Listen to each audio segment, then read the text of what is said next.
Hi, everybody. This is Dean with the Two Party Podcast, and I'm here with, and this is something I forgot to talk to you guys about. I'm really good at messing up names. So Me too. Is it Leah Piper or Leah Piper? Leah, but I will answer to Leah because She's a Leia. princess. Okay, that is the first time I've got a name right lately. This is great. Okay, We're off to a cool. good start. Yeah. And Dr. Willow Brown. Yeah, that's an easy one. And so yeah, that was a little easier. You got to change your name, I guess. So I wanted to have you guys on the show. We've had some discussion, as I do with all guests before the show. I've done my research, as I do with every guest on the show. I like to research everybody, kind of get some background. I call it creeping. But I like to look into who I'm having on, because there's nothing worse or less personal than you coming on a show and nobody knows anything about you. Literally I'm handed a script or something. So I like to keep the show personal. I like to keep the show unfiltered. And so I'd like you guys to kind of tell us a little bit about yourselves, your background, where you're from, how you got to where you are, and then we'll just let the discussion go from there. Whichever one of you want to start, Leah or Dr. Willow. Princess Leia, why don't Okay, you kick us off, Willow. darling? I'll kick us off. Let's see. Well, I am a Midwest girl, grew up in Michigan, and couldn't wait to get to the West Coast. I was raised by born-again Christian hippies, if you can imagine that. And we started off Pentecostal, and then we went to Catholicism, and then everybody stopped it and decided reincarnation was the way. And that is so typical of my parents.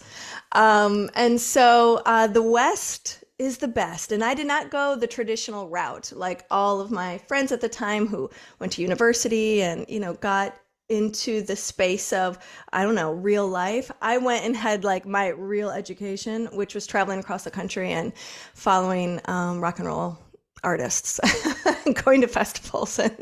And so I'm really glad I gave that to myself.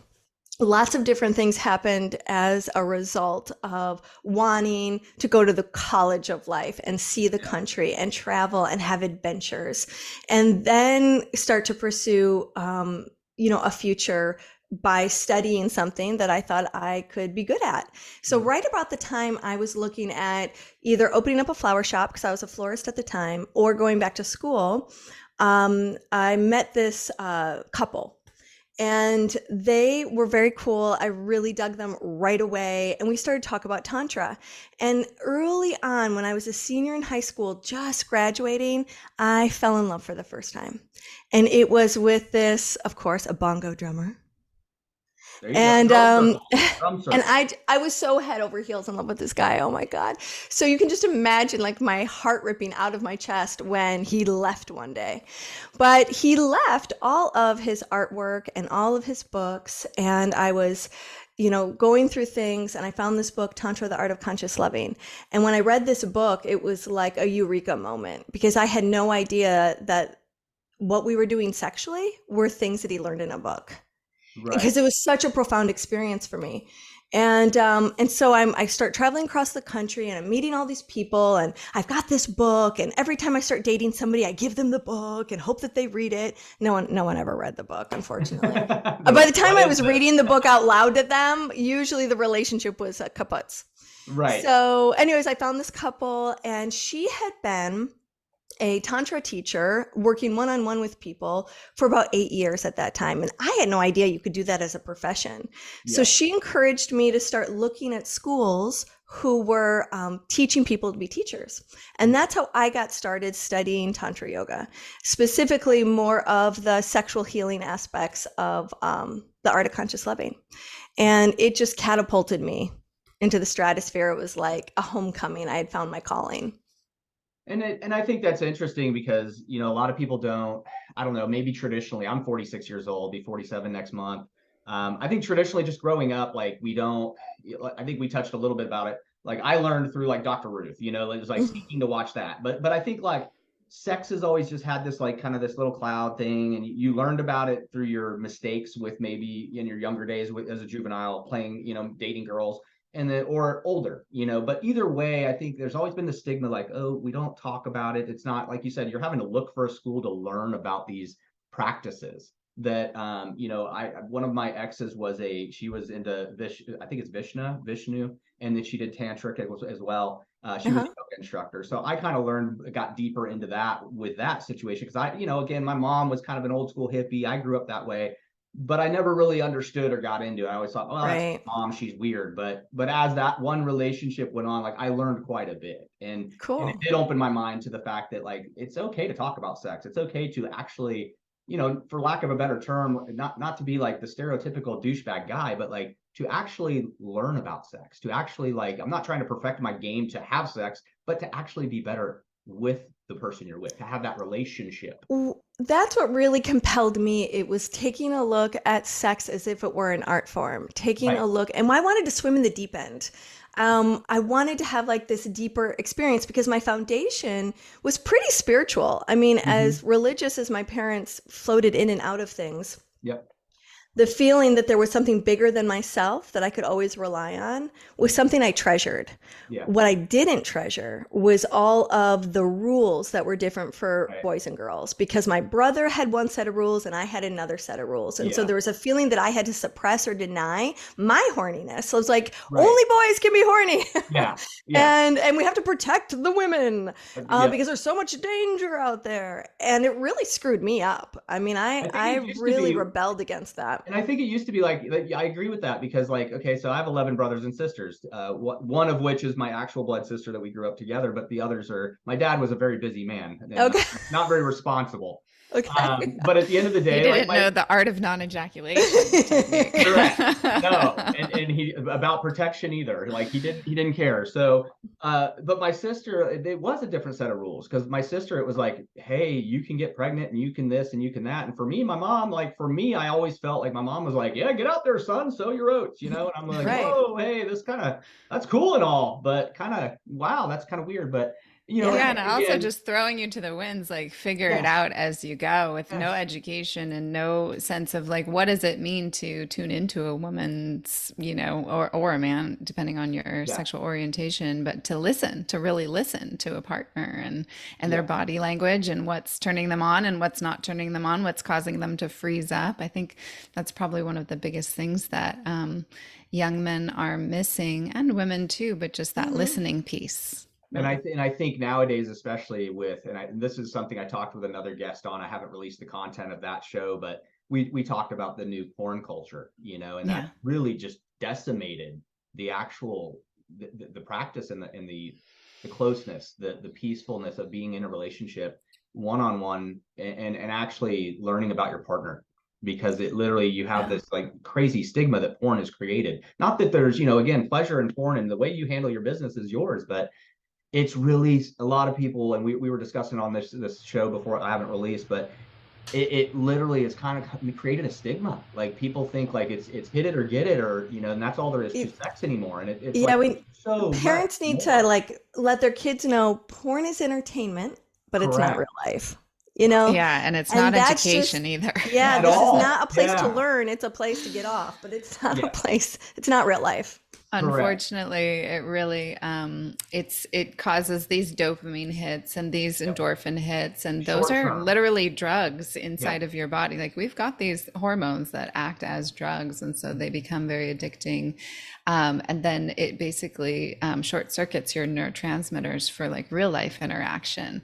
Anytime I'm working with clients who are working on overcoming porn addiction, one of the first things I'll say to them is you need to, it's often men, and it's like, you need to have some relationships with some women friends, because they're afraid to even have any relationship with any woman at that point, because they have this image of what an encounter with a woman should be. Like they start to program their brain to need a certain sensory stimulation in order to get off. And what's interesting is the studies are showing that erectile dysfunction has like jumped up by 15 to 17% in men under the age of 40. In a way that's never been seen in history. And that started to rise in 2005 when porn became available on the internet. And so you've got these young men in their late teens, 20s, early 30s who are experiencing pretty serious sexual dysfunction, not being able to have sex with a partner because of how the grooves in our brain and the way that we create habits in the brain, it gets so severe. And so for those people who are suffering with that, one thing they can do today is you can regenerate that part of your body so that you can regain your erections. Right. And so, and you can become healthy with a partner again sexually, but it requires you to turn off the stimuli visually and start to work with your imagination. Your imagination. I was going to touch on that because men, I know just naturally, and I think this is historically, men, we're visual. Totally. I mean, sex, we're visual. So, again, that porn is the quick release. That's the quick stimuli. So it's, what you just said is like, turn that off, stop with the visual, and actually start learning to recreate and work on other paths. Right. And developing that rich imagination. Yeah. And one of those and most important things to learning is to learn about your own body, which is like doing the Taoist approach or the white tantric approach, really understanding where your own pleasure lies inside of your body and discovering what these practices that we teach that come from ancient cultures and traditions, what they can do for reawakening your own body. And it takes patience and it takes devotion and curiosity. Yes, because without those things, you can get really kind of like, well, give me the quick fix again. Right. And I think we live in a society of that, with social media, with how does my selfie look, and you're posting stuff to get it's image, feeling. Like you said, these chemicals that are feeding us basically are get high, and I think that's you can't educate. It's just like every generation has their faux pas. They have this thing that's a problem. And I think our generation, these generation coming up right now, it is the social media. It is the cell phone. It is these quick release images that I had to go out and play till the lights came on. I had to go find entertainment. If I wanted to go learn about sex, it was, like I said, stay up late and watch Dr. Ruth, or I had to get off school and then go behind the bleachers to hang out with one of my crushes, and hope that maybe I got a kiss, and then you learn from like, okay, we kissed, what do I do next, and so it's kind of like, those back growing up, those were interesting ways to learn, but at the same time, that's a very difficult way. And nowadays people are always looking for that quick fix, so people are always like, oh, well, let me just Google or YouTube, how I can make a relationship work. And, there's thousands of those, but how do you get intimate? How do you get to the level of like what you guys are teaching? How does a couple get to a point? Let's just talk about, say, dysfunction in the marriage or in the relationship. How does a couple who's having issues with sex due to maybe the way their relationships going, whether it's arguments or disagreements or maybe something else, maybe there was one of them cheated, something, how did they get past and get back to the road of that relationship, sexual as well as just intimate? They have to rebuild trust. A lot of times people don't trust themselves, so they don't trust their partners. And intimacy is made up of trust, vulnerability, and presence.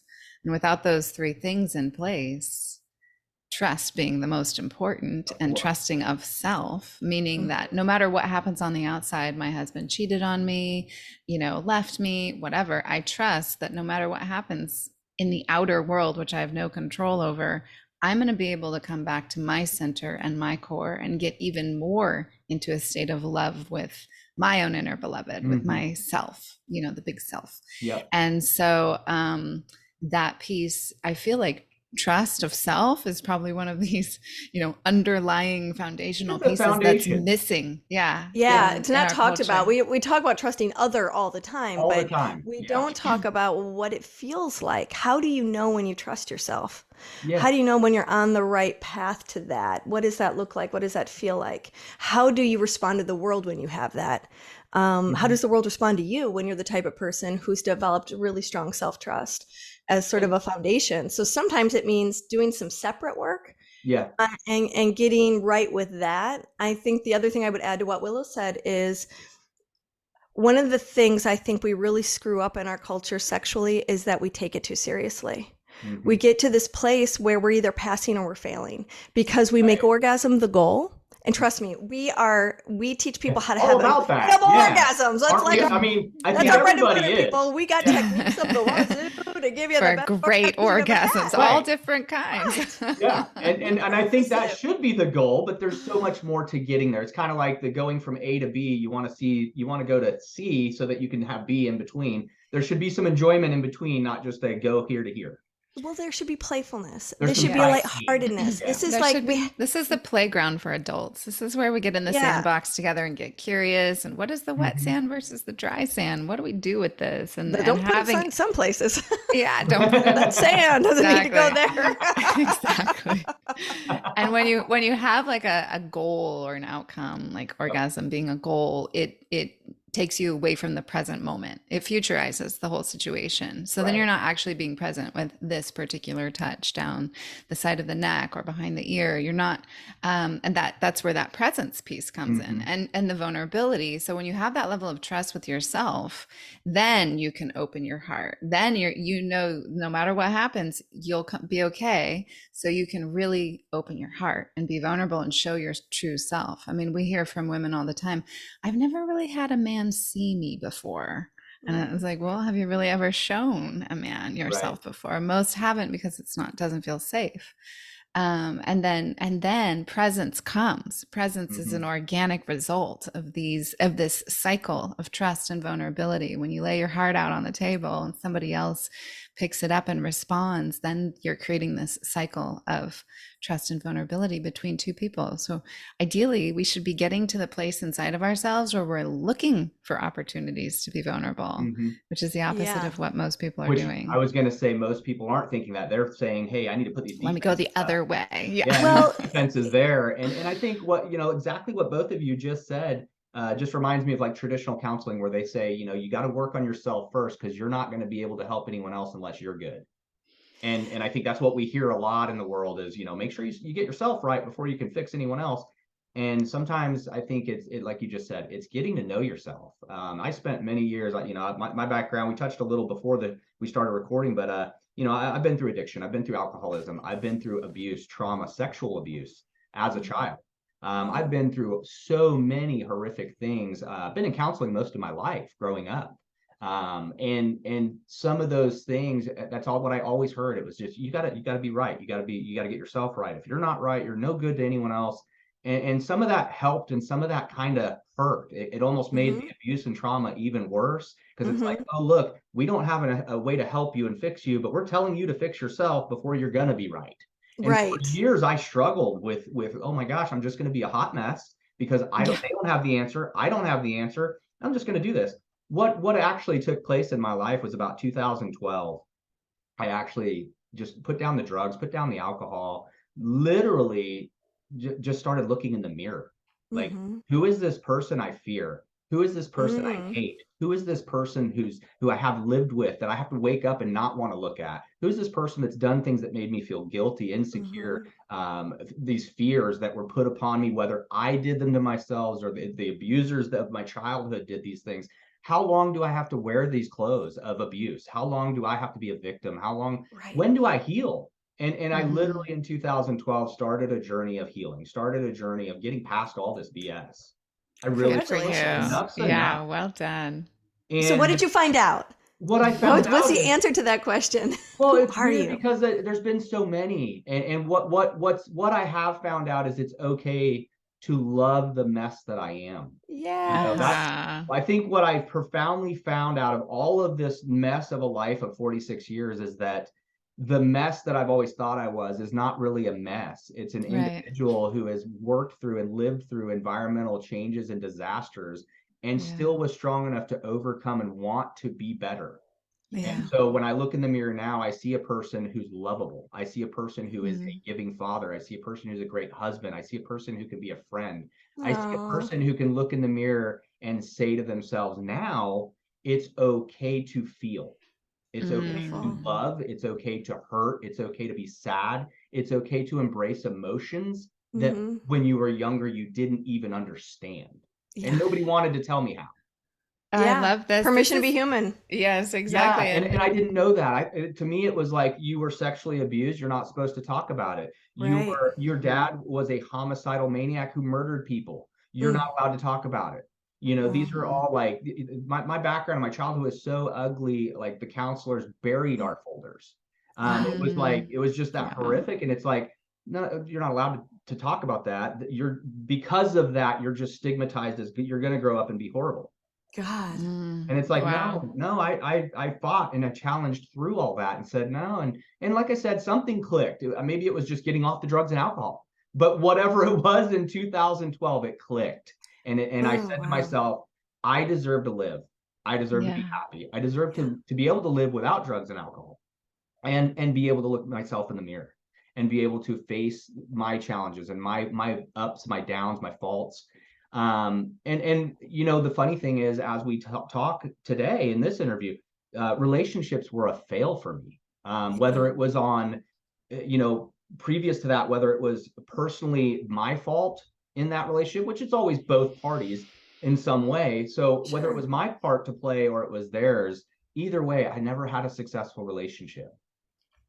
Yeah, I can really relate to your story. Personally, everything. And even in work, even in career wise, it was, I'd find myself, that's probably part of the reason I have 100 different things I could put on a resume of jobs and careers I've been in. Because my relationships, even career wise, sucked.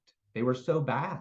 Yeah. It was because nobody taught me, it was a self-learning journey that eventually clicked, unfortunately, very late in life, but it did.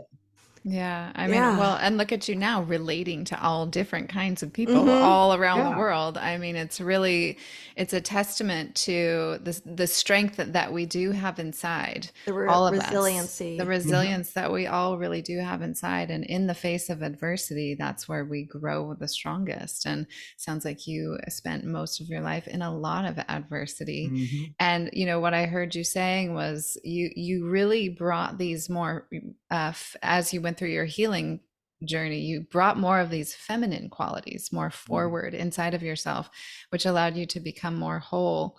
I think that's, a really beautiful example of what we want to bring forward more, not only for men, but for women as well, is these qualities of the feminine, these yin qualities of like receptivity and listening and tuning in and being present, feeling. That's what you said. I could finally feel my feelings. And when you can really feel your feelings, especially as a man, then you're not worried about performance. You're not worried about how you're showing up or if you're holding space properly. You're actually present. You're actually feeling what's going on inside of you. And that is a safe place for most women. Well, there's also an attunement that's connected to that. So when you're in touch with what's going on inside of you, that increases your ability to attune to others who may also be feeling things. So you start to kind of gain some mastery over the subtlety of what's happening in other people, and that increases your empathy and your compassion.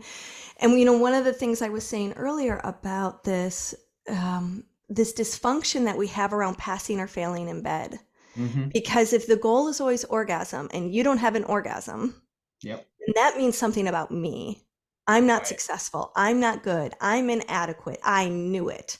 It's like, it was my dick too small. Down talk, that negative. Right. Talk. I bet he was just self-critic. Someone more beautiful. Like all these things start to we're already insecure, right? I mean, we talked about vulnerability just briefly.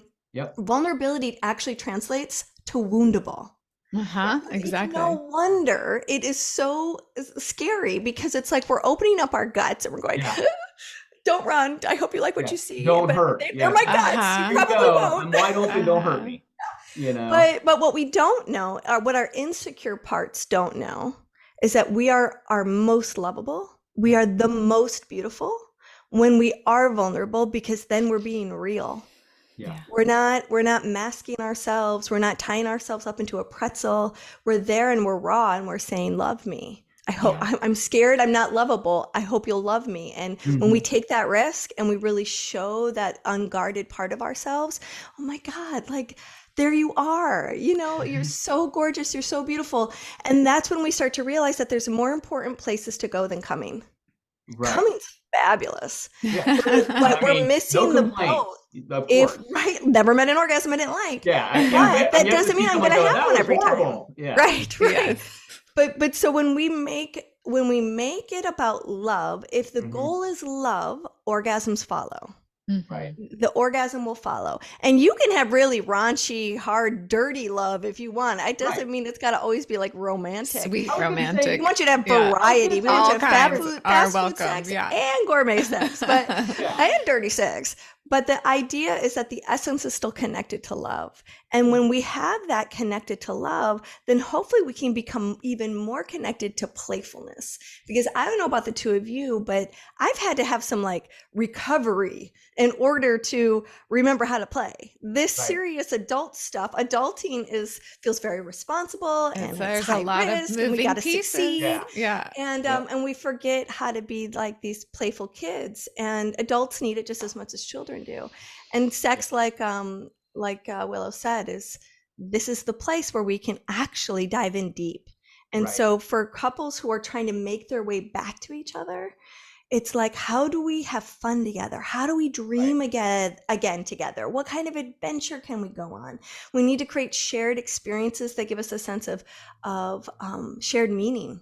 Yeah. And if you stop dreaming with your partner, not a good sign. There are some interesting studies done between disastery couples and mastery couples. And mastery couples never forget to dream.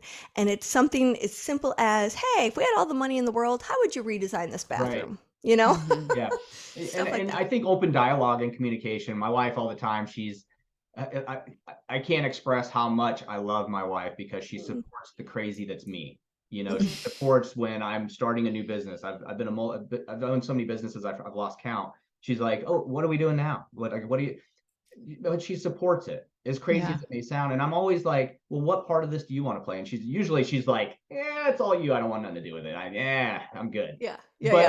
But she's willing to entertain that. She's willing to go down that road of thought with me, or a vision of, you know, hey, what's it going to look like if you want to start another construction company? What's it going to look like if you start another marketing company? You know, it literally, to me, that's so on my end of it, growing up in my background of abuse. And again, she's lived a very good life. You know, her parents took care of her. She has 2 other siblings. It was kind of a normal, what you would consider kind of a normal upbringing. And for me, we're total polar opposites. She came from a great upbringing. I came from the most nightmare upbringing you could have. And together we really do well. You know, that's amazing. We've on a lot of stuff, but there's some things where it like you just said, we do talk about, and it's like, and then I ask her all the time, like, what do you want to do like next year? What do you want to, what do you vision us? You know, is there a vacation you want to go on? What does it look like down the road? And so we're always picking each other's brain about, you know, what we could do, you know, what we want to do, you know, and I think that keeps things fun. And touching on play, I met a gentleman in Nevada.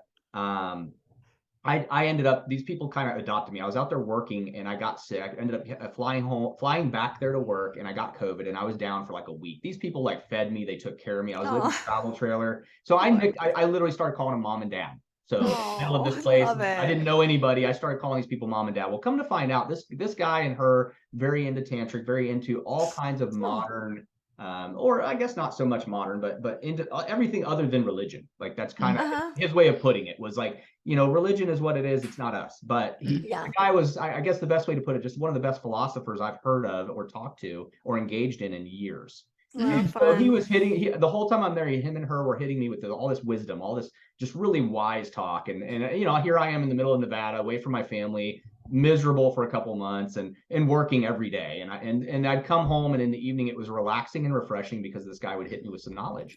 And one of the things he kept bringing up to me is, as we grow up, as children, we're born, we're immediately, from the day we come out of the womb, we're oppressed.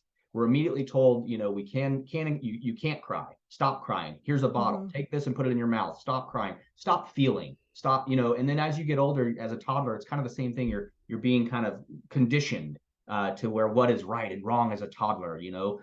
And then you become a teen, and you're told, you like, grow up. You need to grow up. You need to act like a man. And so he started like feeding me all, and he wouldn't really get into who he was as a background, but the guy was so smart. I could tell he was very educated in psychology. And, you know, if I were to guess, I'd say he's a doctor somewhere at a university, and he just didn't want to tell me. But he literally was hitting me with these truths, and play was one of them. So one of them, he said, is like, as you know, from the time we're born, we're being forced to not be playing, to not be able to be a child, to not actually nurture our childhood. Or our being that child. So our inner child is always getting oppressed. And he goes, so by the time you're adult, there's no more play. You're an adult. You have to go to work. Yeah. You have to do this. You're not allowed to be immature. You're not allowed to goof around. You're not allowed. My wife goes crazy. We go to the store. She hates it because again, I talk.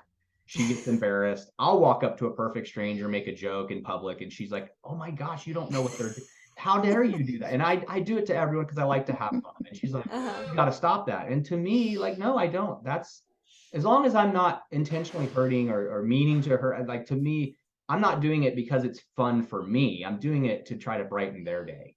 And play. And so what this guy kept bringing up to me was about play. And as an adult, we need to play more. He would even like, I'd have a bad day at work and he'd even engage me with that. He'd say, well, you go in there tomorrow and you tell that employee you can play with it. He goes, go in there and you don't have to fire them. You're not playing with their life. But go in there and have a good time with it. Have fun at work. He goes, go in there and play with them. See, it's all about changing the perspective. Oh, 100%. And he's like, he goes, what we project, and it's all what we project. He goes, that's what you're dealing with. He goes, you're having a struggle in life, and it's all stuff you're already projecting.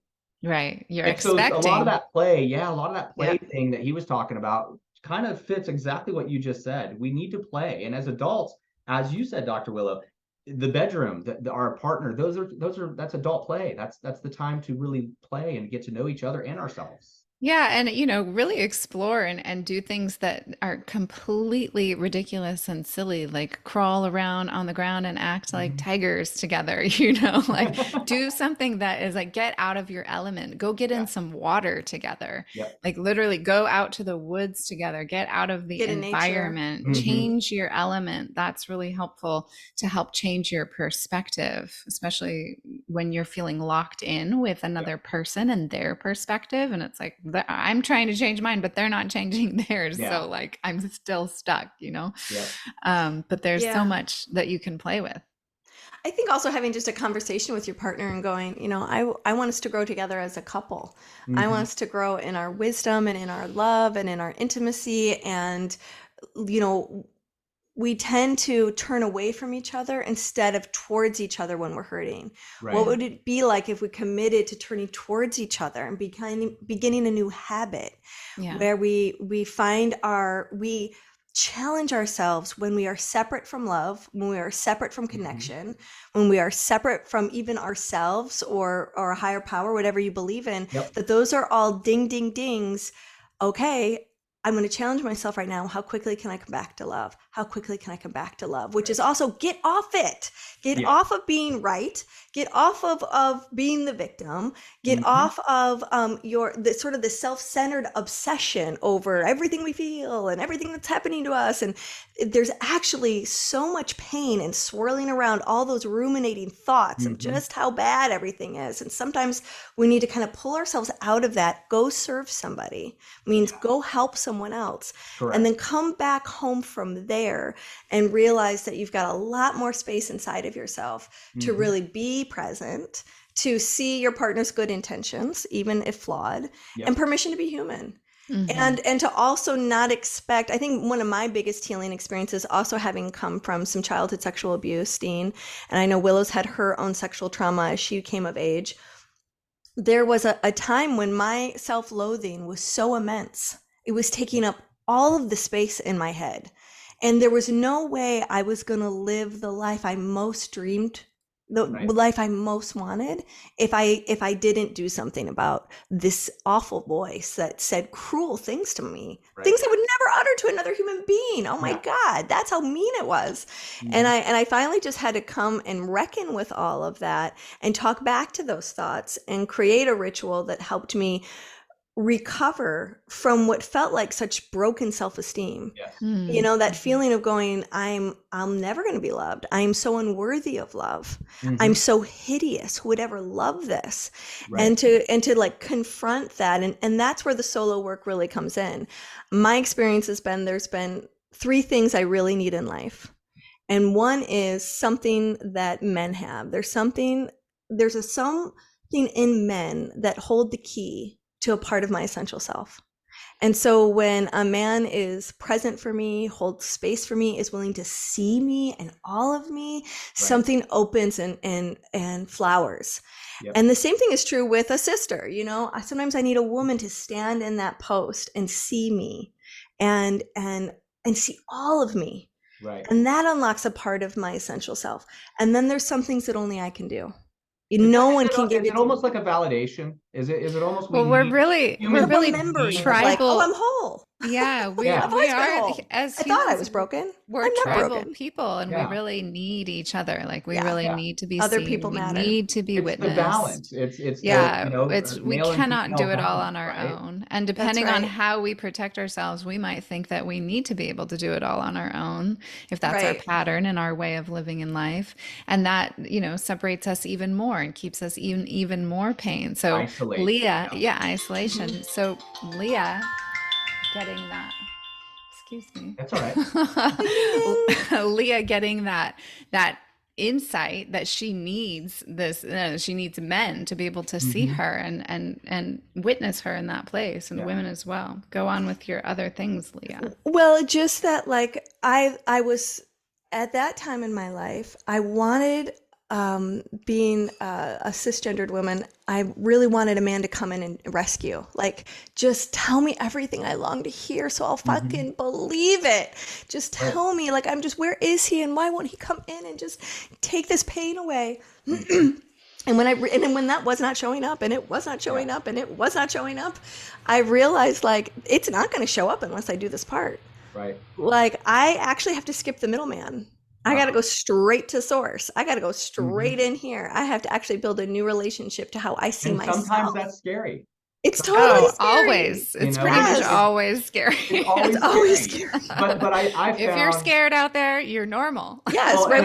You're right on time. The most growth is through working through that scary. You know, I found totally. the most growth I had and the most profound enlightenment I got was working through the biggest fears I had.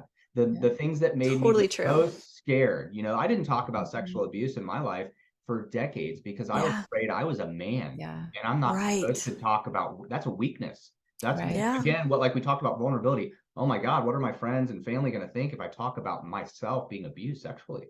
Right. And so it wasn't something I would even talk about. Right. I'm so curious, it was a Dean, secret. For you, like what was one of the big sort of healing moments for you around that, where it did allow you to voice it and start talking about it and sharing? You know, I think a lot of it, I think at some point I was just fed up over the top with the holding in the emotions that I wasn't allowed to express. And I think a lot of it really with the sexual side of it, you know, I had faced this with my mother and in counseling, and for years I blamed my mom. And for years I would verbally, as a kid and as a teenager, I would verbally go at my mom about this. This is your fault this happened. This is yada yada. You should have been doing this for us and protecting. And so, you know, the blame, but never, even through counseling, was there ever a point where even the counselors, I never even remember the counselors wanting to talk much about it, other than me being able to explain the details of what occurred, which are vivid. Again, I was born and diagnosed with a photographic memory. So everything I've lived through is photographic to me. I can visually right now see it in the moment. And so very scary. But I think the moment that it really kind of hit me was when I was really in almost 2012, things were just above and beyond what I could control, there was no way I could live the next day with the heights of my emotions at peak. Everything was just peaked out. And I started to realize, and maybe it's the shift in society where it's okay to talk about these things now. Counseling is okay now. Maybe it was part of that shift, but it came a point and a profound thing hit me that there's nothing wrong. You know, first off, I am a very strong man. I boxed, I fought, I have that tough, rough, masculine. So I have nothing to be ashamed of, because if I wanted to be ashamed or someone were to pick on me because of these things I'm expressing, I can defend myself. And I think part of it was that, but at the same point, I didn't want that anymore, because that was also part of my defense mechanism my whole life of how to shelter these emotions. And so I no longer wanted to fight, and I didn't want to flight. I literally wanted to feel it. And I wanted to feel what it was like, not just to continue living with it, but I wanted to feel what it felt like to be free of it. Yes. And to be able to openly talk about it. And so I had started expressing around that time to a few friends, close friends, really close friends, that I was not sure would be receptive to it. And when I started explaining to them some of the things that happened in my childhood and the sexual abuse and the details, they were like, holy, like, where are these guys now? Where do we find them now and take them Right. and hold them accountable?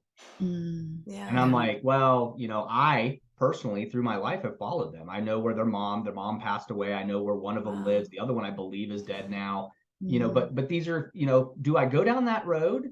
Is that a healing road? Is that a road chasing Ding, or ding. revenge? Is that going to solve, or is that going to free you of those feelings? Yes. Is that going to give you peace? Be it? Or will openly talking about it, talking about how it's okay to talk about it, talking about how it's okay if you've lived through this, but it's not okay for it to occur.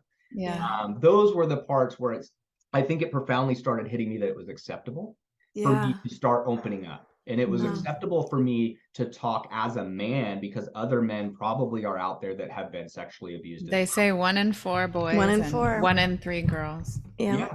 And I think that's when it became more. It's a shit ton. That's a quarter of the population, of the male population. Yeah, everyone's going to date someone who's had sexual trauma. And how many of us who have had sexual trauma, how we present. So I know for me, I would be very sex forward. So like I'd be very open and free sexually, and I'd be like this sex kitten in the beginning.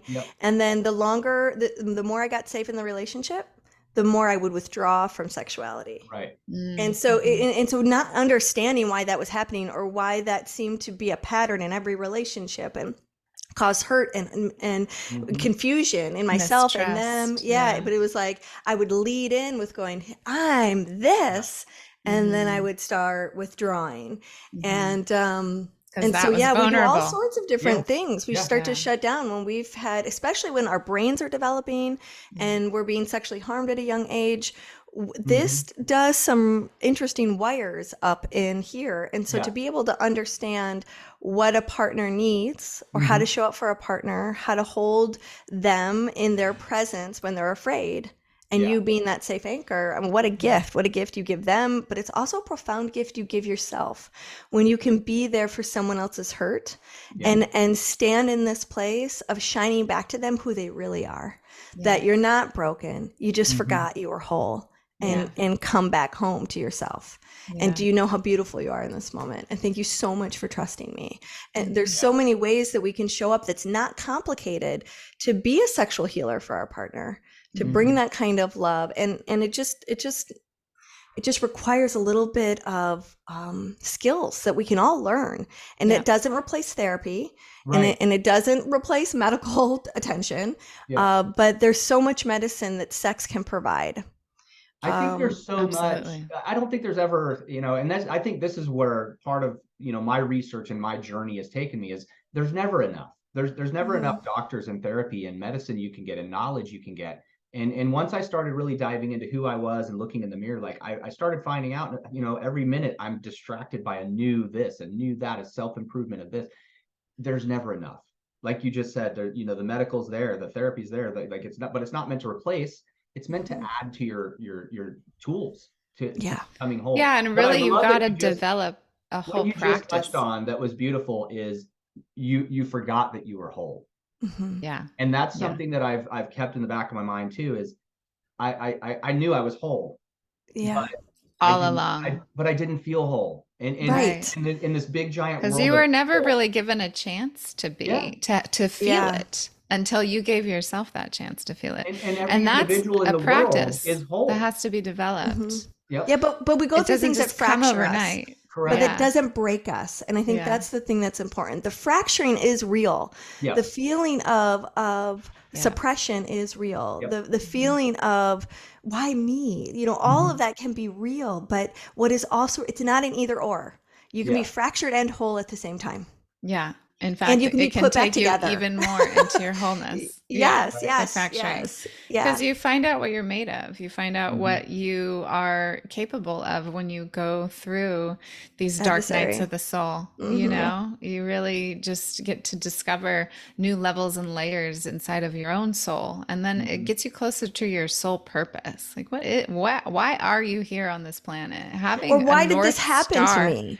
Can start to answer that, because I think why did it happen for me? Yes. Did it happen to me, or can I actually change the narrative? I'm powerful enough to rewrite this story Yep. and to go, how is this for me? Mm-hmm. Yeah. And now I get to take the story back. And now I get to rewrite it. And now and we become, very empowered as a result of going, I don't actually have to live the story of the victim anymore. Right. I can put the victim down, and I can now embody the champion because I've overcome that. I've overcome this adversary. What's interesting, they've done a lot of studies around life satisfaction and life satisfaction scores. And I think this would surprise people that the people who have encountered more obstacles and more adversarial situations are actually the ones that get the highest life satisfaction scores over people who haven't had to deal with a lot of adversity in their life. Right. So, as parents, we're often motivated to want to provide for our kids, give them things that we never got. Keep them away from adversaries. Right, Don't let them go through the hardship. And thinking that that's going to give them a better life. And but what they don't understand is that's not true. Do it. Sometimes those of us that have been through trauma and stuff, it is hard for us to be like with my son, he's 14 now, and he's just now at that teenage age where he's challenging the heck out of us. And it's hard for us to be like, let's just keep the walls up and keep him safe. But whereas now I'm more like, each day me and my wife are like, let him crash. It's got to be so hard. It's okay for him to crash, and then let's pick up the pieces and talk to him about how to assemble it. Talk about a metamorphosis of a time. I mean, 14, 15, 16, like the hormone and it's like you're coming out of your cocoon, and you're like, I don't know, these wings are wet. I don't know how to fly. What the fuck? It's just such a tricky time. 100%. And I was working with a client the other day. She's like, my 13-year-old daughter, she's only 13 and 13. And I was like, she doesn't see herself as a 13-year-old girl. Right. There's no 13-year-old there. Herself as herself. As a being. And that's how she needs to be seen by you. She needs to be witnessed in who she is right now, and that is okay. And I think that's a really challenging thing. Insightful thing to bring to the table there, Dr. Thank Willow. you, darling. It's difficult. It's hard as a parent because you want to protect and you want to be like, you have this other higher, older perspective. Yeah, you've got a perspective on it all. Yeah. I mean, I share the perspective with the mom. I get it,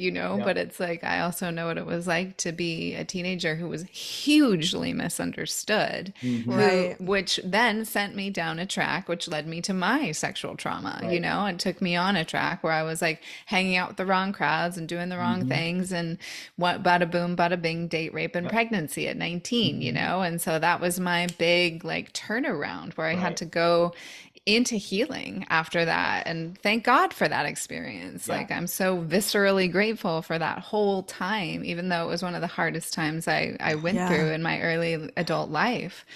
But it's made me who I am today. It's absolutely got me on the healing journey. I've been healing for over almost close to 3 decades now, you know, and getting old these days. It's really fun when you can say, I've been doing this for decades. A long fucking time. Tell us a little bit about like some of the people you help. Let's give the audience an idea of, because again, I can easily explain, again, with addiction and all that. I mean, people don't realize everyone's an addict of some sort in some fashion. And there's addicts, no matter how you vision it. A lot of people, even spiritual addicts, meditation addicts, self-help addicts, and self-help, I mean, I think I traded addiction at one point for self-help addiction. Yeah. And I did for a long time. I was just running through everything I could find, every person out there I could hear from. And I was just like, this is great. There's not enough YouTube for this. But tell us a little bit about the dynamic and the demographics of the people you guys are helping and touching their lives. Yeah. All kinds. I mean, I've been working a lot with women for a very long time. I've been running the gamut on hormones and endocrinology with women for over 20 years. And so a lot of times women will come to me and they'll say, I don't have a libido, I don't have any drive, I don't have any desire. So I'll look at their labs, I'll look at their test results, and we'll do that side of things. But then we'll look at the traumas and the psychology and how they're protecting themselves, and no one's seeing me because I'm not showing anyone myself, so we'll go through all of that as well, and do a lot of really deep somato-emotional healing work. And more recently, like in the past decade, 10 years, I guess now. I've been working more with men, and I love working with men because there's there's something so magical about men. Like what Leah was saying, like, I need a man to witness me and see me. And I feel like when a man can drop into what you were saying, Dean, of really feeling and trusting himself, and when I get to provide that space where it's just, I'm just witnessing and like witnessing this man feeling his feelings that he's never gotten a chance to feel before in his never whole said a deep life. breath of, evolving. I hear that all the time. Like, oh my God, I've never said this before. I've never felt this before. Now I have this new level of confidence that I can take out into the world. So there is this like penetration of the masculine heart that a woman can provide that is so sweet. It's not a stabbing penetration, right? It's not a threat. It's this little weaving that opens up a man's heart, and that's one of the most beautiful things that I love to see and witness. And then with couples, and then we have two dynamics that we're working with, and so they can be a really fun challenge. A lot of times they'll come in and they'll be like, we need help with our sexuality, and it's like, okay, let's rewind. There's so much you need help with your communication, your trust, actually. Yeah. So I mean, that's probably more common than not, right? I mean, couples are coming to you saying, this is what our problem is, and you're sitting back going, well, there's a few other things here. Yeah, we got to get some foundation lying down first. Because sometimes, I guess, when we're in relationships as couples, we don't see it. We don't. We're in the midst of it. We're in the middle of the battle, being bombed with our partner and fighting and arguing and whatever the disagreements may be. But we feel like, or even if it's sexual, but we're not willing to see it because we're too busy making sure we're winning the fight with the partner. Here's the mistake that couples make: is they go to get help when they're really in rough shape. When it's bad. Yeah. When really they should do it when they're in good shape, because then they have the strategies in place to know what to do when life hits them with a curveball and they get slammed. And that's where you can learn. That's when you're actually, your nervous system is the most prepared. You're more receptive and integrate. When you're good, So everybody, go get therapy. 100%. Once you know you are like kind of in love with someone, please go get therapy. My husband and I, we went to therapy within the first month of dating each other, not because there was any problems, but because we were gonzo and wanted to make sure that we knew how to handle problems. And so having somebody help us ask the right questions to each other and translate what the other person meant was so immensely helpful. And I really feel like that's a magic mastery couple move, is if you can get your team of people who support you around you when things are great, then when things are bad, you're going to smooth sail that bad. You're going to make your way through that storm with so much more ease and grace. So I'm always excited when I have a couple that's in good shape and they just want to be better. They are so fun to work with. Yes. Right?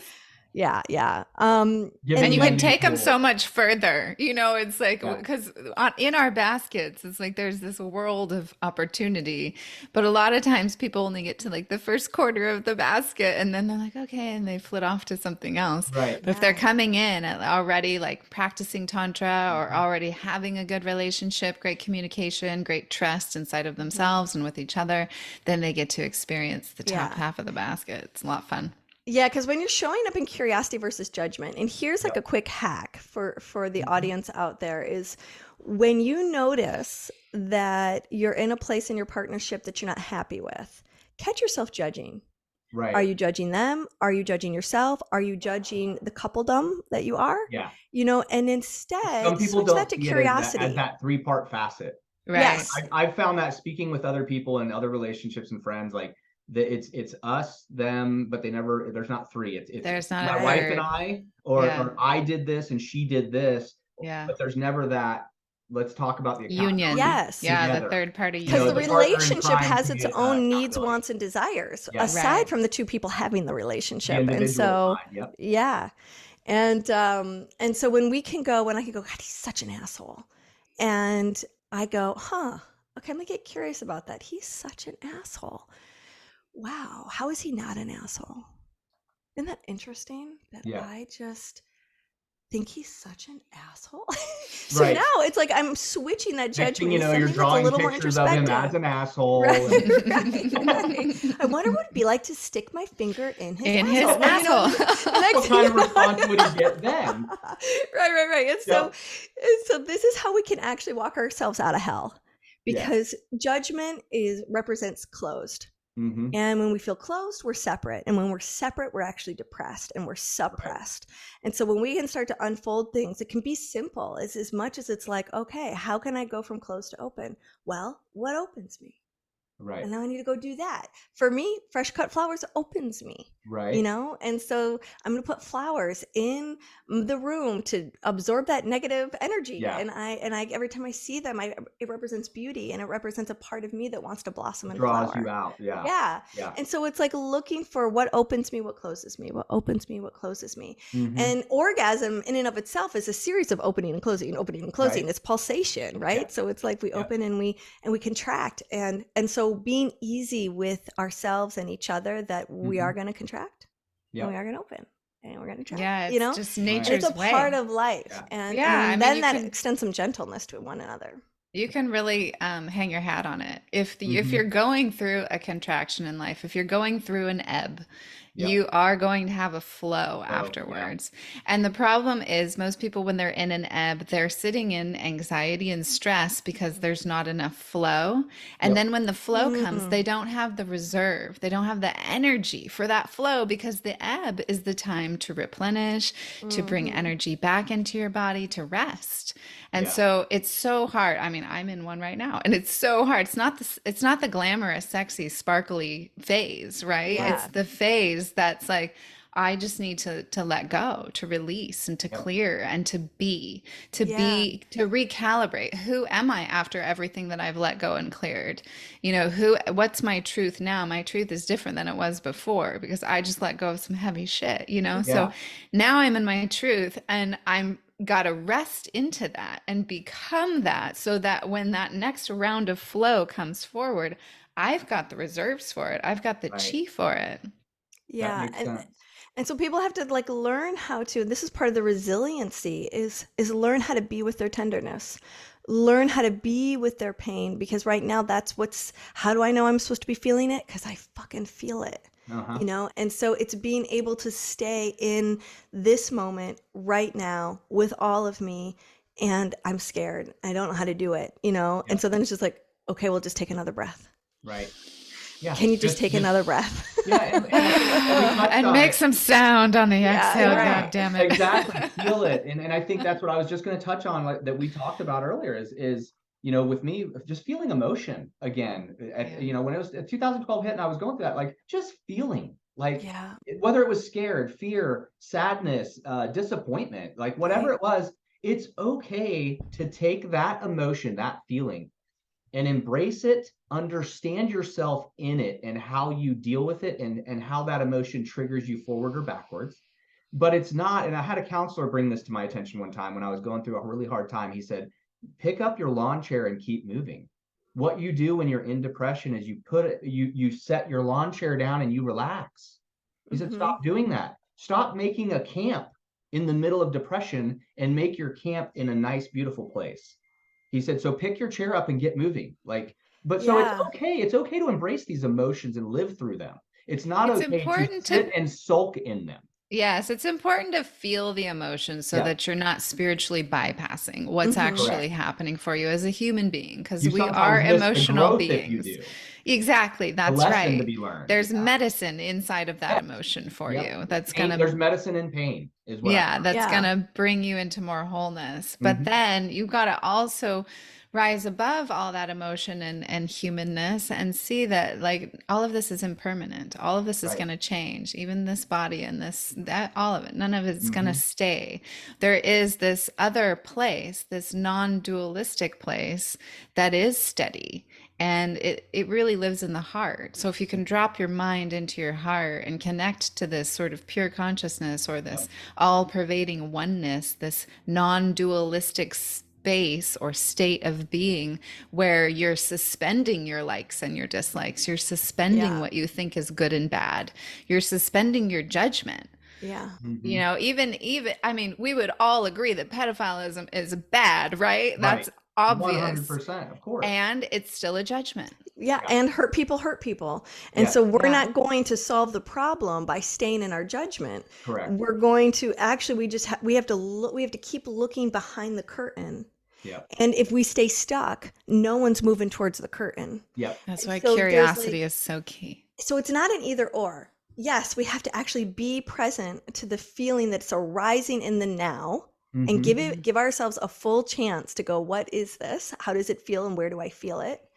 And then be able to not get stuck, like you were saying, Dean, because there's something about depression. We interviewed Karen Rockind, and she had this she's a positive psychology teacher. She had this great description for depression. I really worked for me. And it was about depression just is a feeling of being pressed down. It's having something weigh you down. Right. You are suppressed. Your joy is suppressed. Your laughter is suppressed. Your energy is suppressed. Your feeling of desire to move is suppressed. And it makes sense. That's depressed. You're pressed. And you need some deep rest when so you've got that we just want to heaviness on sit the top chair of you. down. I've heard that before, and it's so true. Yeah. True. And so the same thing is true. It's like, if you don't want to feel that way, if you're sick of feeling pressed down, let's pick up the chair and let's get another view. Yeah. You know, when was the last time you had some fresh air and you saw something in nature that took your breath away? Yeah. Let's go experience awe, or let's go serve someone else. I feel rotten. My life sucks. Okay, let me go help somebody who's also having a hard time, and let's see how I can bless their day. Yeah, and then that changes your whole chemistry. Yep. Oh, completely. There's a practice in Buddhism called Tonglen, and it's Tong is taking and Len is giving. So taking and giving. And so it's a practice where you find somebody who's maybe somebody that you like, doesn't have to be your best friend, somebody you admire and like, who's going through something you're going through too. Let's take heartbreak, for example. You know, somebody's going through heartbreak and so are you. And so you want to take the heartbreak and the pain and the suffering and bring it all to their heart, and you make this big smoky ball, right? And then you bring it up through their nose and you pull it up through their nose and you bring it into your own body, and boom, the minute it hits your body, it turns to golden light, and then you get filled with golden light all around you till you've got this big aura of light all around you, and then you send it from your heart, like this rainbow from your heart to their heart, and you fill them with golden light. And so you don't even have to go out and do anything. You could just stay sitting in your living room there and just change the whole dynamic of how you feel, because then you're filling yourself and themselves with this golden light, and then pretty soon you're shrouded in it. You know, it's just, there's so many ways, there's so many practices, there's so many tools, and even if you know them all, you're still human. It's still going to be hard to pick them up sometimes. Of course. That's right. And people need people. You know, I think this is something that I learned a long time ago is, you know, even when I would put myself these isolation type stages, is, you know, people need people, whether it's in your immediate relationship intimately, whether it's friends. We're designed to interact. We're designed to be one with other people. And that's why we have these feelings and emotions, and we have these expressions. And, you know, to me, that makes sense. We're meant to be around and with people, you know. Otherwise we literally start to we'll get illness, we'll get sick so much faster. Like it's so important for our immune system to know that there's someplace we belong. Which was why it was so funny that we isolated the fuck out of ourselves while this giant virus was, you know, it was like totally the opposite. Let's go hide out. What humans need to be doing. And now we're trying to recover and figure out, who are we now? So as a collective, we are in this this phase of winter phase. Like we did all this clearing, right? Okay, we let go of all these extra things in our lives and we've cleared, and now we can like reemerge and come back into culture with each other. But who are we now? We need to take the time to recalibrate. I teach everything according to the 4 phases of the moon cycle, so that which relate to the 4 seasons. And so when we're, you know, we look at the new moon, we're looking at the winter phase. And this is the phase that everyone misses, because before winter is fall. And everyone's good at clearing. Not everyone's good at clearing, but letting go and clearing. We're harvesting. And then so once you've let things go and cleared, it's like you want to just fill back up again. Let me fill up the garage. I just cleared it out. I just cleaned out the fridge. Let me go get some groceries, you know, whatever.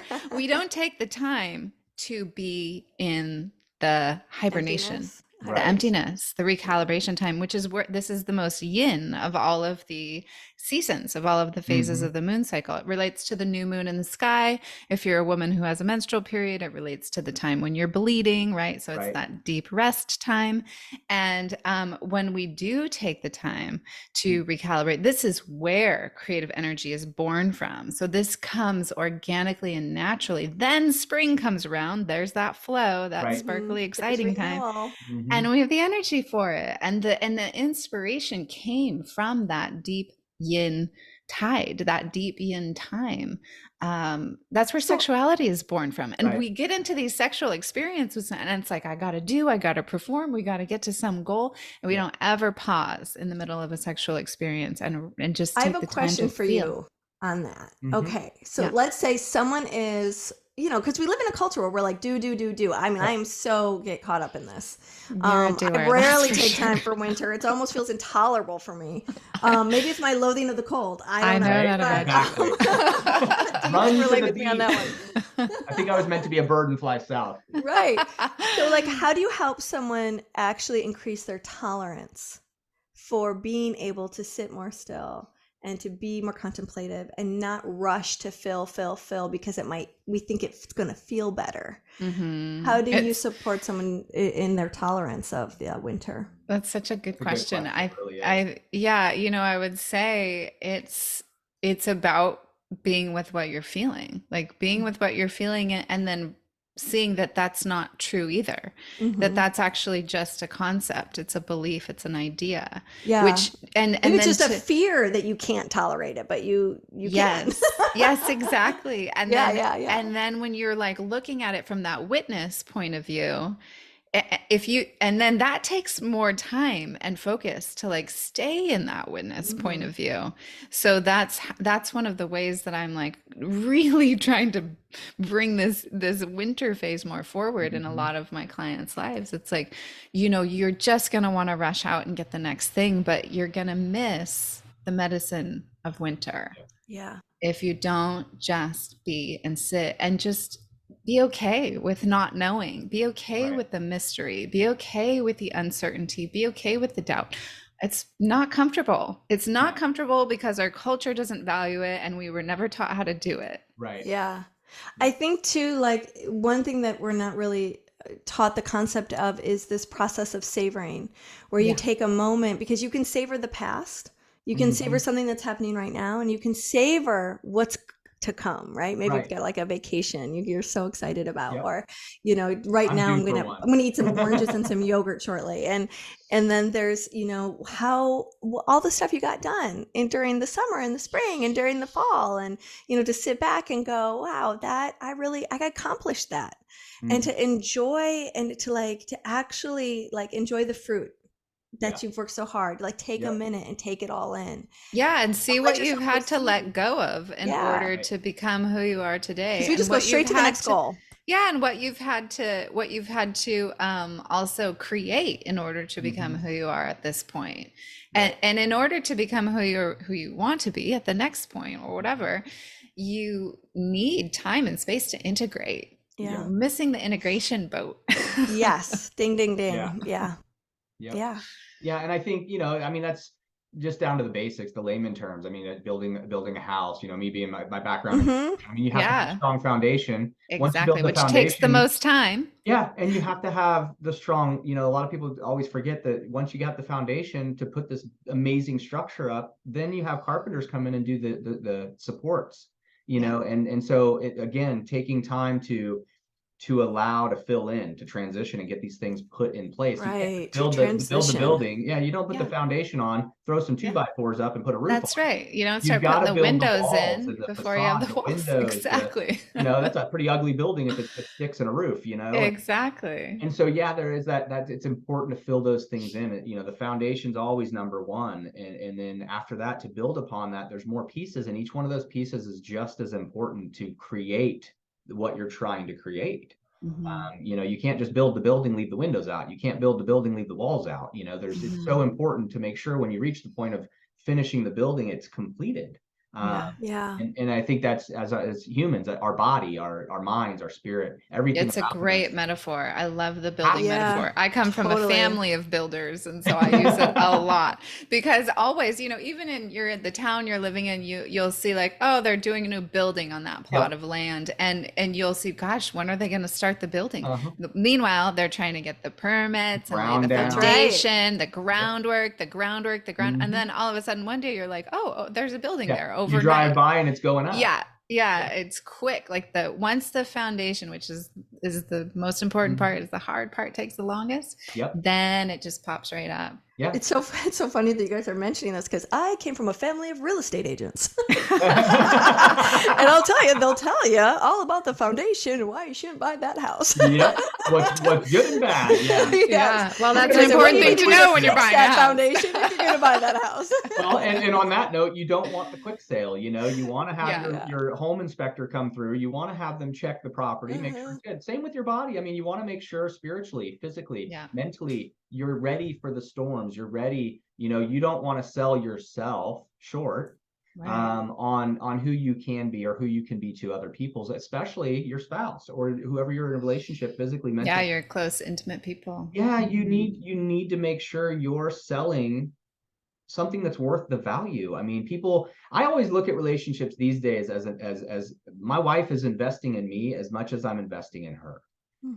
And for me to sell her anything short of what she's paying for is wrong. For me to turn around and sell her me or half of me or the old me even it is wrong. She stepped into this marriage expecting to get a life of happiness, a life of love, a life of care. And those expectations, I always, we always touch on like expectations aren't always good. You shouldn't go into things with expectations. You'll be disappointed. But what she, when you go to the store and you buy something, you expect to get your value.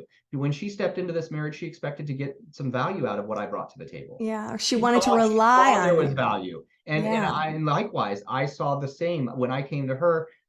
There was value there of what I needed, and I saw in her that I would love to spend my life with someone who has that beautiful mindset, beautiful heart. She's very soft, very fragile, but she's so strong and verbally will put me in my place. And as a man, I needed that. And so I don't want her selling me short, and I don't want to sell her short. She deserves to have the value, the best in me when she's buying into it. And I deserve to have the best in her. And that's part of, I think, where we come together as a unit and start working together in healing, which I think is what you guys are showing. Like we can both be broken, but we can also work on ourselves to heal. But as a couple, even after that marriage is solidified, we can now work together to help each other heal.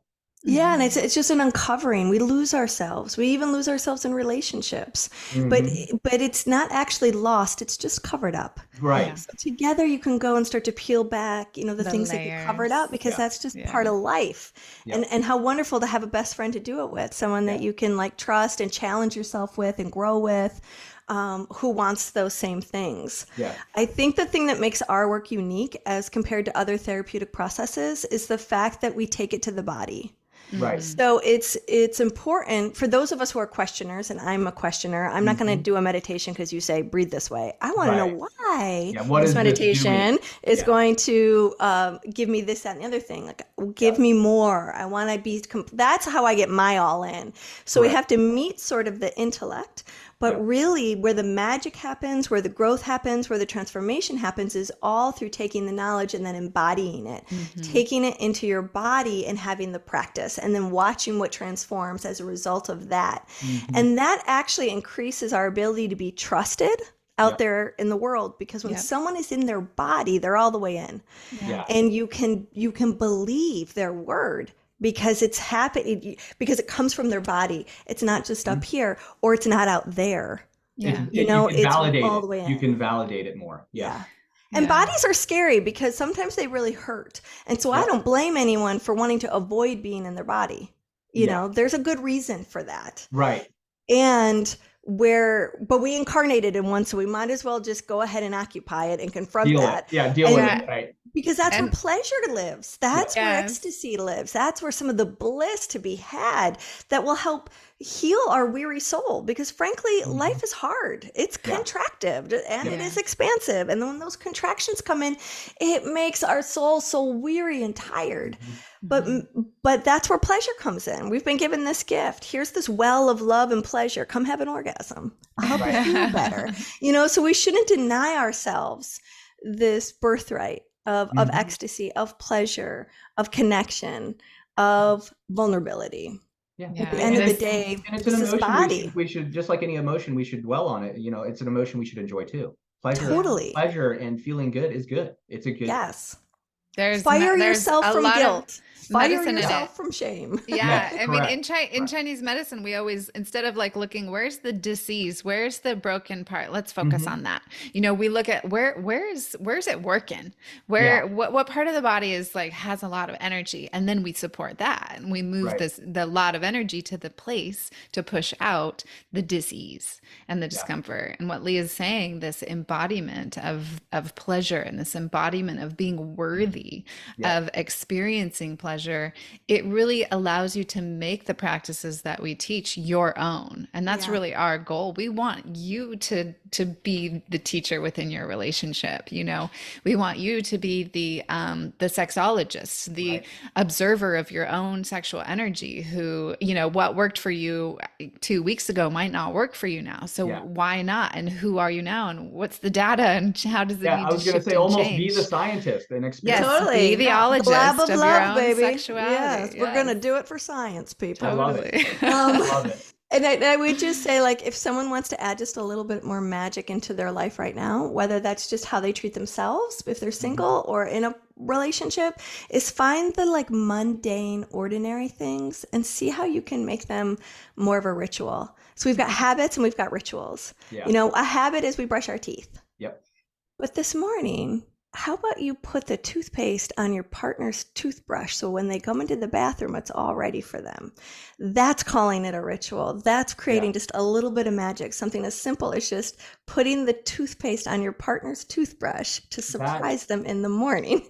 And my husband will do this to me every once in a while, and I just get giddy. I mean, I just get girly. I just totally kind of have this little melt, and I feel so cherished in that moment. And it's just toothpaste on a toothbrush. It's a habit, but you just made it special. Correct. It's kind of like putting the cloth napkins out instead of the paper towels. And I just literally watched a video last night about a girl. And this is just this guy that does these YouTube videos, and he just randomly walks up to women and asks some silly question. And so he walks up to this woman and he literally says, like, what do you bring to the table? What makes you an asset? And so she kind of chimes off a few things, but then she said, the one thing I do is, like, one of the examples of one of the things I do is, like, for my partner, I'll go, when I shower, I use my loofah, and then I move his loofah to the front and mine to the back. So his is ready to go. So it's ready to go. And she goes, and it may not be, it seems so silly. She goes, but it's, I do that. And to me, I'm doing that for him. That's consideration. So again, like you said with the toothpaste, it's kind of that same thing. It's that little spark. It's that little, I do care. It's that reminder in the world, that energy that's like, look, I do love you. Look, I'm thinking about you.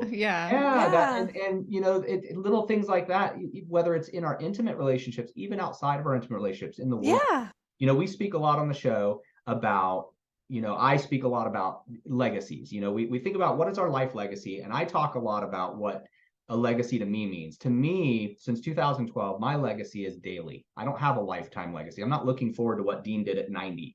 Looking back, I'm looking at what my legacy is today. My legacy today could be holding the door for someone. It could be giving a smile. It can be giving a hug. It can be giving a compliment. My legacy happens the moment I wake up, from the time I go through the house, out the door, to wherever I'm going that day and home. Who do I interact with? How do I interact with? Am I helping them? Am I giving into this world, or am I taking back all day long? Yeah. So for me, a legacy is a daily thing. I look at the end of the day, I like to think of that. And so when I watched that video and what you just touched on with that, that's exactly what my mind went to, is that is what we should be doing. Yeah. Thoughtful Every intention. relationship around us, whether it's our intimate, our friendship, our career, employees we work with, all of it. That is that's what Two Party Podcast it was about. That's what this is what triggered this whole show, is how can I make a difference in everyone's life around me? and to have and even just have a conversation is amazing. But it's more amazing when you leave the podcast and you live it. When you physically can go hold a door for someone who maybe is not an older lady, maybe someone who's just not capable of pulling on that door at that restaurant, or just a smile. Sometimes, you know, we had a guest on the show and we discussed about a woman that was domestic violence. She was abused. She just, to get away from the husband's abuse, she had left the house to just go get a pack of cigarettes. And he had mentioned, and just holding the door for that woman and smiling at that woman, not knowing that in that moment, that woman had just come from being beat. And that was her break. And her break was for a man to be able to smile at her. In that moment. And he said, I didn't think anything of it. Until I went to my car and she physically got her cigarettes, walked back and knocked on my window and burst out crying and explained to him that she had just been beat. And that smile was enough for her to face going home one more time. And it was so profound but painful. But at the same time, that has stuck with me, and that's why I continue to do when I'm in public. My wife's always like, stop, don't go bug them. I feel like, who knows? What if the person I'm interacting or telling a joke about or from, like, what if that's the moment that changes the perspective of that one human being and whatever they're dealing with in their life in that moment, in that exact moment, or even previous to that? What if that's the changing dynamic? What if that's the energy that shifts them into a better or profound situation where, like me, they look in the mirror and say, this isn't enough for me. This isn't good enough for me. This is where I need to go. Or everything's fine, but that guy just made me laugh and it made me smile. And therefore that energy carries with me the rest of the day. God, it reminds me of my girlfriends who've had like traveling with young babies on airplanes. And they're just, they're so anxious about the kids crying and everyone being disturbed on the airline. And she's like, you can't imagine what it means to me when someone comes up and I'm traveling with 3 babies by myself. And someone goes, here, let me rock one of them, you know, or you're doing great, honey. You're doing great. You know, the kids are crying. You're doing all right. You're doing good. How can I help you? Here's a snack. You know, like you're just like, let them know. You help them grab the thing from the overhead compartment, and you just show up and let them know, we see you. We got you. You're doing good, sweetie. And that it's okay, you know? And that's totally okay. Just recently I was flying, and it's funny you mentioned the baby on the plane thing, because I was like, I got on the plane and I was super tired. I was exhausted. And I was like, oh gosh. And I saw the lady come on the plane with the baby. And 2 or 3 seats behind me, I overhear the conversation of the guy who's like, oh, here we go. You know, there's a baby on. And I'm thinking to myself, I mean, you don't even engage that. I mean, it's a baby. It's a human being. It's a life. And you're complaining because you're going to be stuck on, it's not your baby. It's not your wife. You're stuck on a plane with a child that's going to may or may not cry. Well, we've all been there. It does suck. I mean, it's not fun for anybody. Nobody wants to hear an upset baby, but at the same time, but let it inspire compassion, you know, versus annoyance if you can. It's a human being. Like, it's upset. Deal with it. But you know, again, we can't fix everyone. You know, there's the selfish people of the world we can't deal with. You know. And I remember I was just kind of sitting there, like, I heard the guy's comment, and I was just like, the lady, look at her, like, she's a soldier. She's traveling with a baby. Me by myself, like, I'd be like, oh my gosh, what am I doing? I'm traveling with a baby. I mean, that's work. Like, why are we judging a lot of work. The baby? Yeah, why are we judging the fact that the baby might be crying when we could be like literally complimenting the lady on the fact that she's able to make it through a freaking airport and onto a plane and fly with a baby that's crying? Right. Like, and that poor baby is 6 months old. It doesn't know what's going on. It's all somewhere up in the sky. It's freaking out. You know? Like, that's the amazing part of it. Pressure. For a minute. I know. There's a lot of emotion. You can't ask for much. And I mean, imagine being a baby in a world you don't know, and you're not able to speak, and you can't communicate properly, and you're exactly hurt or whatever. Like, it's horrible. So funny. Compassion for the airplane babies. Yes, exactly. All you mamas and papas out there with little babies crying and screaming and freaking out. We were all babies one day on airplanes. Some of us, right? Crying and bugging. So there is one thing we do on the show, and I know we're you know, I didn't know how much time you ladies had. I specifically usually do a half hour, but as long as the conversation goes is how the 2-party podcast works. So there is no time limit. When a conversation's great, like it has been today, we go with it. One thing I cool. like to do at the end of the show is ask our guests to maybe give an example or help the audience with a time that maybe they went through something hard. And you can give an example, or you can just explain, what it is you might use. A coping skill or something you experienced where something hard that you worked through and how you got through it to maybe help one person in the audience struggling with getting through a hard point in their life right now. So whichever one of you want to start, just kind of giving an example to the audience, like how did you get through a really hard, challenging time in your life? What was the center? What did you focus on? What helped you get through it? Well, you want to go, Leah? No, go ahead. I'm going through one right now. And loss of the love of my life due to a concussion. And, I'd say what I'm focusing on right now is coming back to inner beloved, coming back home to source and self. And as the emotions and the story and the, response and reactions and all the things transpire moment by moment, I'm really rising above all of the judgment of what I think those are, like the idea that something is good or the idea that something is bad, what I was saying earlier. And the what I think I like. And, I am someone who things go pretty well for me generally in life. Right. I generally do get things to go my way. And so when they don't, it's like, oh, I really have to exercise this muscle. I have to work pretty hard and be pretty focused and devoted to coming back home to source, coming back home to inner beloved and strengthening that relationship, because that is the one that's going to be with me through and through, no matter which other ones come and go. Okay. Yeah. Excellent. So practice is a big piece of that, like tantric practices, sex magic practices, doing the ancient wisdom approach, living according to those 4 phases of the moon cycle. So every single month I've got these checkpoints. Okay, fall phase last month was all about clearing this. Now fall phase this month is all about clearing this. Fall phase next month, let's see what it's about then. And who am I recalibrating to each and every month? So that really, that approach to life really gives you a lifeline, so that no matter what happens, you lose your home, you lose your, your family member, you lose beloved, you lose something in your health. A lot of people are coming down with cancer right now, and I'm going to say it has something to do with the vaccine. But anyway, it's like, these are big hits. These are big things that are happening in the world right now. Lots of really deep changes. I don't think anyone who has any level of consciousness can escape right now. Like the transformation is on. So society's crazy right now. There's a lot of chaos in our world. Yeah. So it's so helpful to have a way. And that's what the Tao is. The Tao is the way. And the Tao, and the way is the way of nature. So it is these seasonal cycles. And we are not separate from nature. We are these microcosms of this macrocosm of Earth. And so we have these same seasons that we go through every single month, and we go through them in a life cycle as well, and sometimes we're in a season in our lives that lasts for, half a year or a year or something.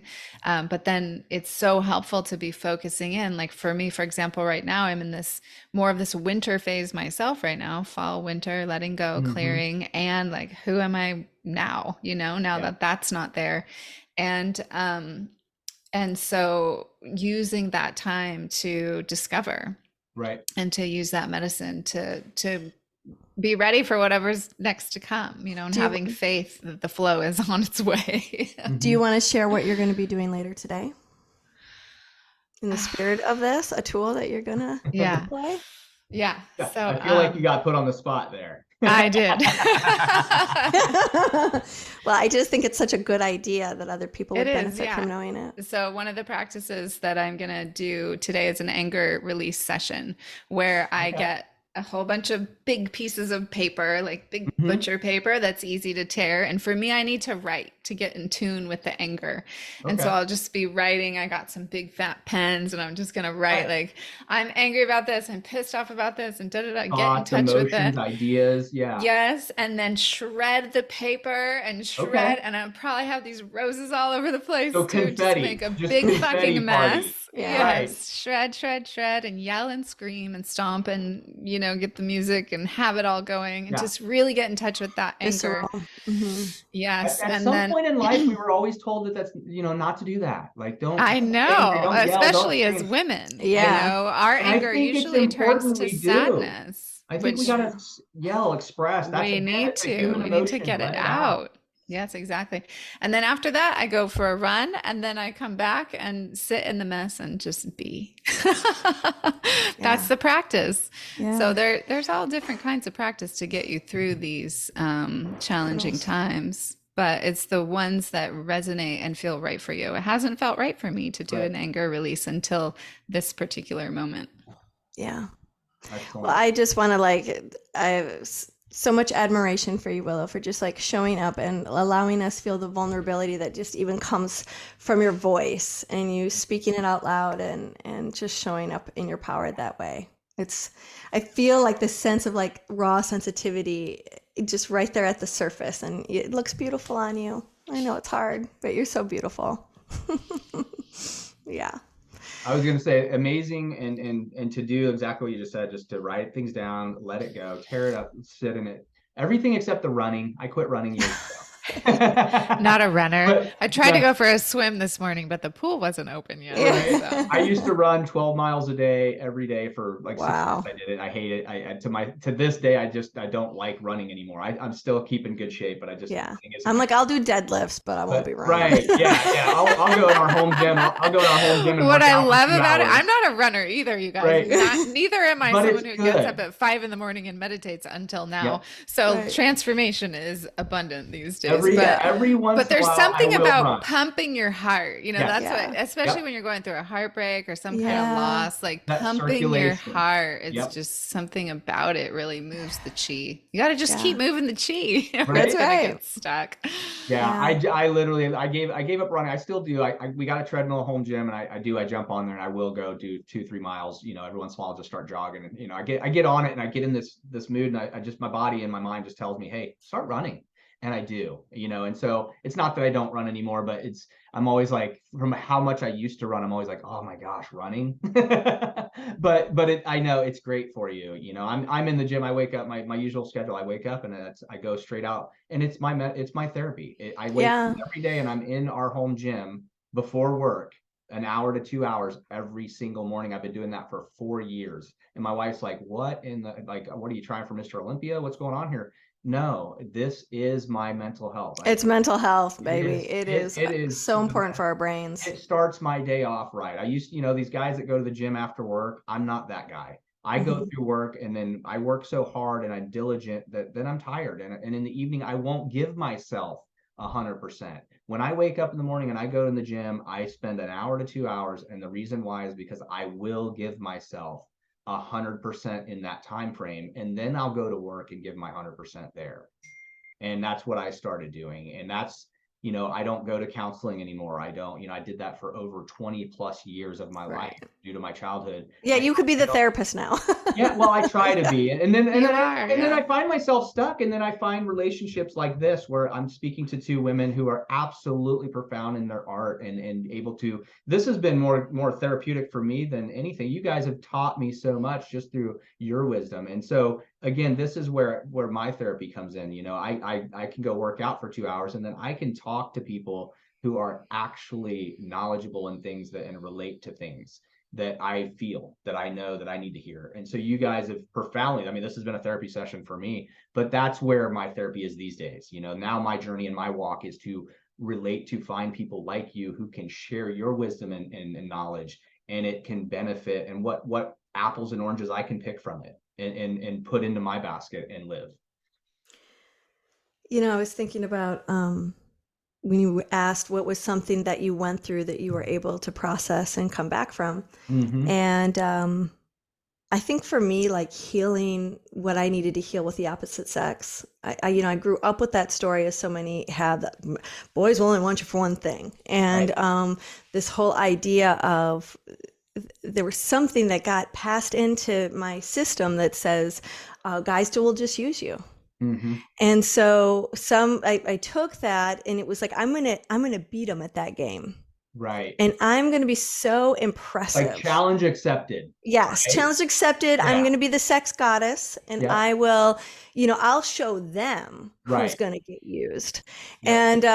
And it was just a bunch of Yeah. like bravados. It Yeah. was just like Yeah. this kid who really, really wanted to be loved, but didn't know how to be herself enough so that Right. someone could fall in love with her, because I was always trying to be something I thought they would think was lovable. Mm-hmm. And so that usually came in the form of trying to be impressive. Yep. And when I started to realize, I remember going to my first weekend seminar and looking around the room at these incredible men Mm-hmm. and just going, oh my God, they want to get love right too. I'm Yeah. actually not alone. I haven't been seeing them. I've been seeing what I'm most afraid of. And Mm-hmm. and so I learned that I was putting my attention on what I was afraid I would get. And so what Right. did I get? The thing I was afraid of. Yeah. And when I started to And it's weird switch how that from magnetism's there, right? Yeah. totally. And then I Exactly. started working with men. I started to fall in love with men. I started to see men as whole beings, Mm-hmm. not just people who are just out to use women. And as I started to do that healing within my own system, and I used a practice called sacred spot massage. Again, it's another ritual where you kind of like Willow's anger process with tearing Right. up the paper, you go through a step-by-step process where you encounter yourself and you Okay. meet yourself, and you don't run away in that space, and there's a container for it. And so I was taking myself through these self-loving practices and learning how to heal this self-loathing that I had. And in conjunction to that, I started to see men differently. Mm-hmm. And I began to, like, two things were happening. One is I tried to stop seeing myself through my eyes, because my eyes were distorted. Yep. I wasn't seeing myself clearly. And I started to try to see myself through men's eyes, and they were so much more generous than I would ever be. Right. And so something about that helped me see who they genuinely are. And then I learned that there's a difference between a man being charmed and enchanted Mm-hmm. versus sexually attracted to you. What does sexual attraction means? They just want to get their body next to your body. Right. Yeah. You know? But when they're charmed and enchanted, there's an instinct, a biological instinct that comes forward, that they want to make you laugh. Right. They want to provide There's a for you in some desire to way. do If that. not financially, it's like, let me mow your lawn, let me make you Yep. dinner, let me make you laugh. Mm-hmm. And so they feel compelled to make you happy and to be protective of you. Yep. And you can never be the type of woman that is charming and enchanting to a man or to the opposite sex. I don't know that this is a hetero thing, if you aren't yourself. You're right. And so then it's like, start paying attention to the men in your life who you are yourself around, Mm-hmm. and start to notice why they hang out with you, Right. why they enjoy your company. And so all these things started to kind of bridge a gap for me.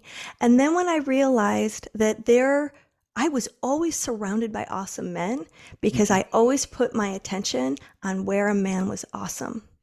Right. So he could be the slime bucket. Right.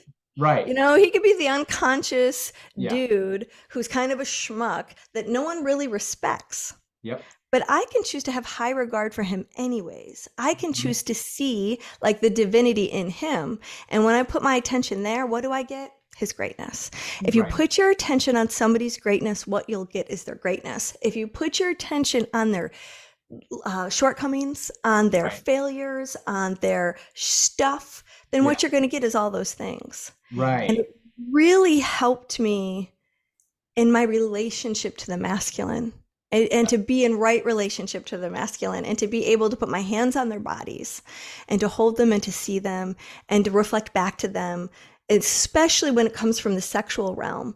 And Mhm. when we've got things like premature ejaculation and erectile dysfunction and all these things that rob men from wanting to be intimate, Right. that make them feel like they're a man with a little case M instead of a Right. big case M.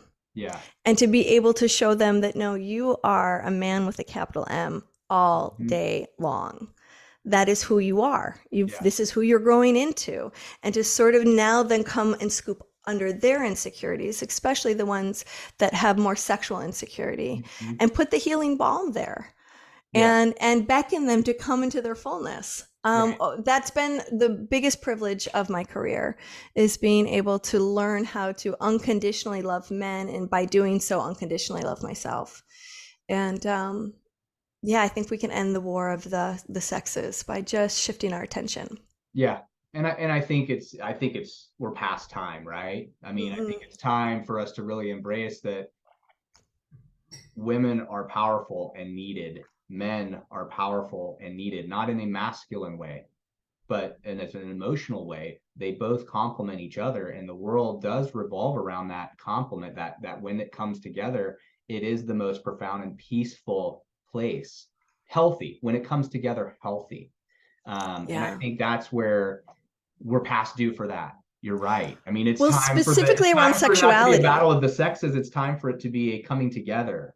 Well, we're so afraid of what's dangerous in the other person when it comes to sexuality. We're afraid of each other's sexual power, that they'll have power over us or we'll have power over them. And so it's like we're doing power grabs. Yeah. That's what I see all the time. Yep. And I see it in myself. It's unconscious. It's this thing that we do. And part of that is because we're still so afraid of what sex is, what it means, and that it could be dangerous. And so we have created a culture that takes sex and we shroud it in fear that is unconscious. And if we don't start to take back the fact that sex is a gift, sex is beautiful, sex is an part of being human. It's human. just as important as taking a poo and eating food. Like we need it. It is natural. Yes. It is meant to be. You don't have to be afraid of desire. Desire's healthy. Desire's good. The only thing that gets you in trouble is the attachment to desire. It's the attachment that we have to these things that gets us in trouble, but the thing itself is pure. Yeah. So anyways, sex positive culture. Hey, exactly. I want to give you guys an opportunity to tell the audience a little bit about where your website, a little bit where they can find more information and follow you guys, so that they can get just as much therapeutic value out of you guys as I just did today. So if you guys could share your social medias, your website, let them know where they can find you guys on there. So Leah and I have a podcast, so you can come and binge watch, listen to us all damn day if you want to. I've already subscribed. I literally right now, I have the screen pulled up. I've already great. Thank you. Our podcast is called Sex Reimagined, and you can find us on Instagram there as well at Sex Reimagined. Then we both have our own solo businesses as well. Mine is drwillowbrown.com, same on Instagram at Dr. Willow. And Leah is More Love Works. Yeah, moreloveworks.com. And then on Instagram, I'm Leah Piper _ More Love Works. And our website is sexreimagined.com. And in addition to our podcast, we also do master classes on sexuality. So we've got a course coming up, a free webinar coming up this month, all about tantric ritual, in terms of like giving a tantric ritual for one of your favorite penis owners, or if you are a penis owner, you giving that tantric ritual to yourself. We take you through a step-by-step process from beginning to end, and it's totally free. And then we also have a paid course this month, and it's all about the male G-spot and the male prostate gland. Are they the same? Are they different? What's up with these two erogenous zones? How to access them, how to pleasure them, and how to go through best practices when it comes to anal pleasure, because it's a big taboo and a lot of people, they might be curious, but they're afraid to talk about it. So we want to demystify the power of anal pleasure and all the different ways that you can have a ton of fun while feeling safe and confident. Excellent. And there is, for the audience, there is on the website, there is information, there is also a shop. You guys also have a shop there where you have different products and things that I'm assuming help with the therapeutic side of things and the learning part. Yeah. So I see that on there, and there's just a ton of information. And then on the podcast tab of the website gives the different episodes that they can catch up on some of your past content. And I think that would be, something I'm going to do, but something I think the audience should look into as well. I loved having you guys on here, and I definitely tell every guest. So all guests, we welcome back. So what we like to do is within a year, and I'm just starting this year, starting with the new content of previous guests. So within a year or so, I will reach back out to you guys. What we like to do is revisit guests and have them back on the show within a year, so that we can see where you're at, what you're doing, touch on profound, things that you've learned over the course of the last time we spoke, where you're headed, where you're going. And so we do always invite our guests back. Some of them do, some of them don't. I'm starting with new content this year, so it's really working out really well that we're having a bunch of them jump back on board. But I absolutely would love having you two back on. Like I said, this has been therapeutic for me, and I really hope that the audience gets as much out of this as I did. And I look forward to having you guys on the show again. Well, thanks, Dean. And for anyone who's interested, we also have some free gifts on all the websites. So if you want just even more juicy material, we've got a 3 tips to hot spiritual sex. For those of you who kind of want the more sacred sex vibe, you can get that at Sex Reimagined. On my website, you can learn how to never miss another clitoral orgasm again. And on my website, yes, on my website, you can get the sacred vajayjay. So more for women, but really good stuff in there for men. Really good stuff. Yeah. The JJs as well. I was going to say, I think that's for the men too. Yeah. Totally. But come one, come all. Right. That is awesome. So you guys, thank you so much for coming on the show today. Have a fabulous day. Thank you, Dean. Love. Ciao, everyone.